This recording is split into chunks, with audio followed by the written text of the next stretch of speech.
Hi అండి, అందరికీ నమస్కారం. రమీ జ్యోతి ఛానల్కి స్వాగతం. విలాసిని 43వ భాగంలోకి వెళ్దామా? ఇది చూసే ముందు భాగాలను చూడడం మర్చిపోవద్దు. ఇక కథలోకి వెళ్దాం. ఏంటి వరం అడుగుతున్నావా?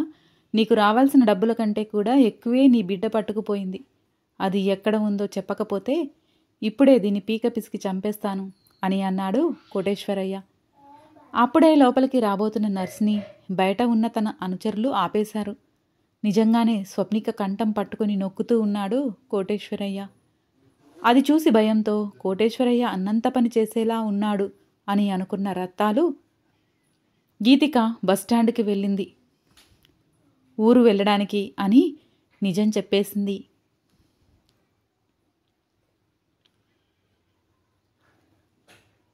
రత్తాలు నిజం చెప్పాలని ఏమాత్రం అనుకోలేదు.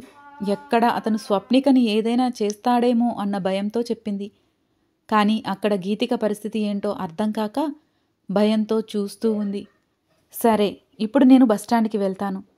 అక్కడ నువ్వు చెప్పిన నీ కూతురు కనిపించిందా? సరే, లేదంటే తిరిగి ఇక్కడికి వస్తాను, ఎదురు చూస్తూ ఉండు అనుకుంటూ బయటికి వెళ్ళాడు.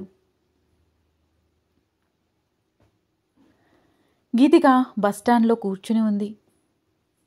తల్లి చెప్పిన అడ్రస్ ఏ ఊరో తెలియదు, ఎలా వెళ్ళాలో తెలియదు, అక్కడ ఎవరు ఉంటారో తెలియదు. అసలు తల్లిని వదిలిపెట్టి వెళ్ళాలంటే మనసు ఒప్పుకోవడం లేదు.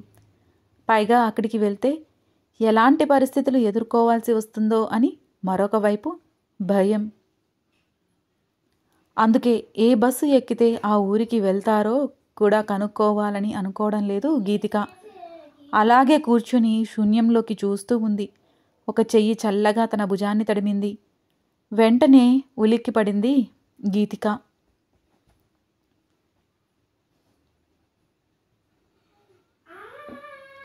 ప్రస్తుతం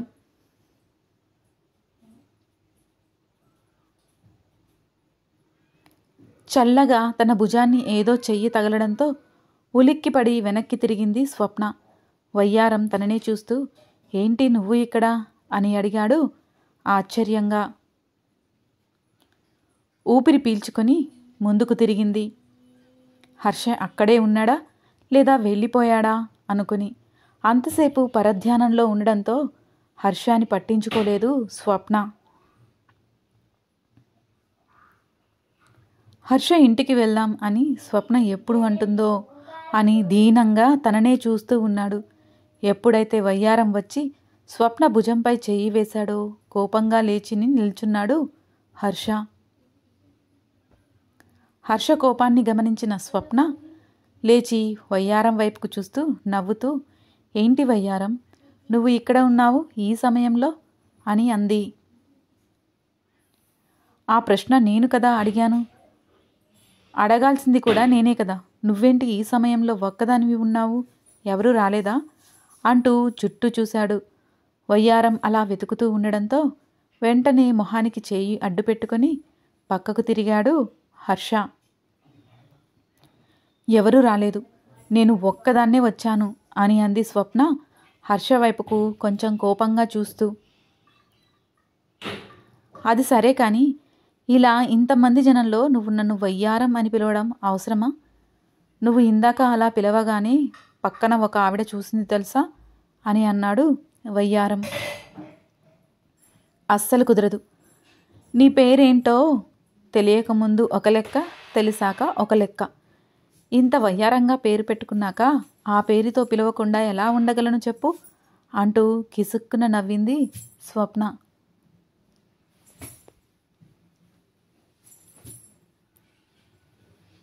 మూతి ముడిచి చూస్తూ, మీ వారు ఎందుకు రాలేదు అని అడిగాడు వయ్యారం. అదా, ఆయనతో గొడవ నాకు, మా అమ్మ వాళ్ళ ఇంటికి వెళ్దామని వచ్చాను అని అంది స్వప్న. అవునా, మరి బస్సు ఉందా అడిగాడు వయ్యారం. లేదు, బస్సు కూడా వెళ్ళిపోయింది అంది స్వప్న. వాళ్ళ మాటలు వినిపించకపోవడంతో వారి దగ్గరగా వచ్చి కాస్త దూరంగా నిలబడి చెవులు రిక్కించి వింటూ ఉన్నాడు హర్ష. అవునా, మరి ఇప్పుడు ఎలా వెళ్తావో చెప్పు అడిగాడు వయ్యారం. అది అర్థం కావడం లేదు. ఉదయం వరకు ఎదురు చూడాల్సిందే అని అంది స్వప్న. ఇక్కడ కూర్చోవచ్చా అంటూ స్వప్న పక్కకి వచ్చి కూర్చున్నాడు. హర్ష వల్లు మండిపోయింది. అడగడం ఎందుకు, పర్మిషన్ ఇవ్వకుండానే కూర్చోవడం ఎందుకు అంది స్వప్న. ఏదో అడగాలి కాబట్టి అడిగాను. అది సరే, మీ అమ్మ వాళ్ళ ఇంటికి ఎంత దూరం అని అడిగాడు వయ్యారం. ఒక 30 కిలోమీటర్లు ఉంటుంది అంతే అని అంది స్వప్న.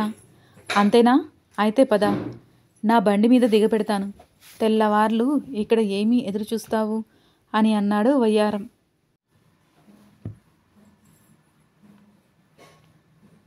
భలే సరదాగా ఉన్నట్టుంది నీకు, నన్ను నీ బండిపై ఎక్కించుకోవాలని అంది స్వప్న. ఇంత అందమైన అమ్మాయి నా బండిపై ఎక్కితే దాని జన్మ సార్థకమవుతుందని అన్నాడు వయ్యారం. కాక బాగానే పడుతున్నావు, కానీ నీ పప్పులేమి నా దగ్గర ఉడకవు అని అంది స్వప్న. సరేలే అంటూ దీనంగా మొహం పెట్టి, అవును చెప్పడం మర్చిపోయా, ఇప్పుడు నేను ఇక్కడికి ఎందుకు వచ్చానో తెలుసా అని అన్నాడు. చెప్తేనే కదా తెలుస్తుంది అంది స్వప్న. అది నిజమేలే, నా స్నేహితుడు ఉన్నాడుగా, మొన్న పార్కులో చూశావు, వాడిని దింపడానికి వచ్చాను. వాడు డబ్బులు తీసుకురావడానికి వెళ్తున్నాడు, అదే ఆ డబ్బులు అంటూ చిన్నగా అన్నాడు వయ్యారం.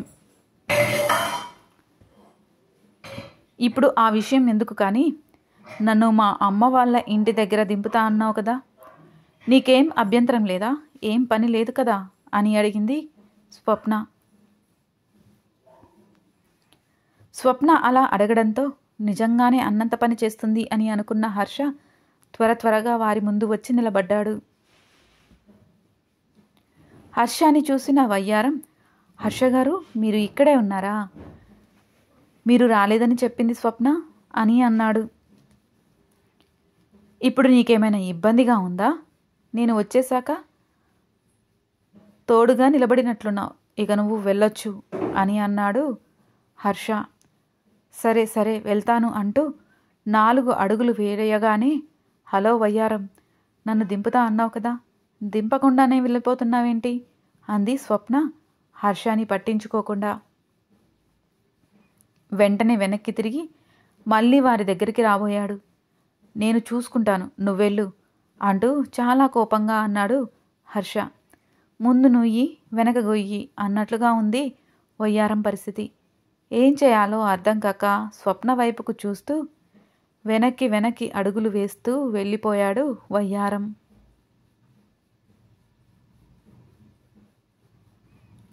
స్వప్న వైపుకు చూస్తూ దండం పెడుతూ, నీకు దండమే, ఇలా పిచ్చి పిచ్చి పనులు చేయకు, ఇంటికి వెళ్దాం పదా అని అన్నాడు హర్ష. అయితే నా కండిషన్స్కి ఒప్పుకుంటేనే వస్తా, నాకు నచ్చినట్లుగా నేను ఉంటేనే వస్తాను అని అంది స్వప్న. సరే నీ ఇష్టం వచ్చినట్లుగా ఉండు అని అన్నాడు హర్ష. మళ్ళీ అమ్మ అలా అంది, వాళ్ళు ఇలా అన్నారు, నువ్వు అక్కడికి వెళ్ళొద్దు ఇక్కడికి వెళ్ళొద్దు అంటూ కండిషన్లు పెట్టవు కదా అంది స్వప్న. అస్సలు పెట్టను, సరేనా, నీ ఇష్టం వచ్చినట్లుగా ఉండు, ఆ ఇంట్లో ఉంటే చాలు అని అన్నాడు హర్ష. సరే పద, అనవసరంగా ఇంత సమయం వృధా చేశావు, ఇక్కడ కూర్చుని ఎదురు చూసి నడుములు లాగుతున్నాయి అంటూ ముందుకు నడిచింది స్వప్న. వెనకే నడిచాడు హర్ష. ఇద్దరూ బండిపై ఇంటి ముందు దిగగానే హర్ష కోసం ఎదురు చూస్తున్న పార్వతమ్మ అది చూసి, వీడొక్కడే వస్తాడు అనుకుంటే ఈ పిల్లను కూడా తీసుకొచ్చాడా, ఇప్పుడు నన్ను చూస్తే ఇంకేమంటుందో, నాకెందుకు ఈ గొడవ అనుకుని లోపలికి వెళ్ళింది. ఇంట్లోకి అడుగుపెట్టిన స్వప్న బ్యాగ్ని పక్కకు విసిరేసి అలాగే బెడ్పై వెల్లకిలా పడిపోయింది. హర్ష కూడా వచ్చి స్వప్న పక్కనే పడుకుని నడుముపై చేయి వేసి దగ్గరికి తీసుకోబోయాడు. ఇందాక పెద్ద బిల్డప్ ఇచ్చావు కదా, దగ్గరికి కూడా రాను అని, ఉండు అలాగే, ఇప్పుడు నా దగ్గరికి వచ్చావనుకో అంటూ కళ్ళు మూసుకుంది స్వప్న. అలాగే స్వప్న వైపుకు తిరిగి దీనంగా మొహం పెట్టి చూస్తూ ఉన్నాడు.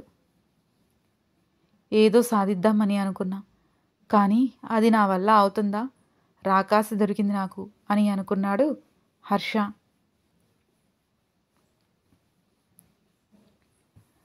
కాసేపటి తర్వాత స్వప్న నిద్రపోయింది అని నిర్ధారించుకొని తల్లి తన కోసం ఎదురు చూస్తూనే ఉంటుంది అనుకొని చిన్నగా బయటికి వచ్చి తలుపు దగ్గరికి వేసి తల్లి దగ్గరికి వెళ్ళాడు హర్ష.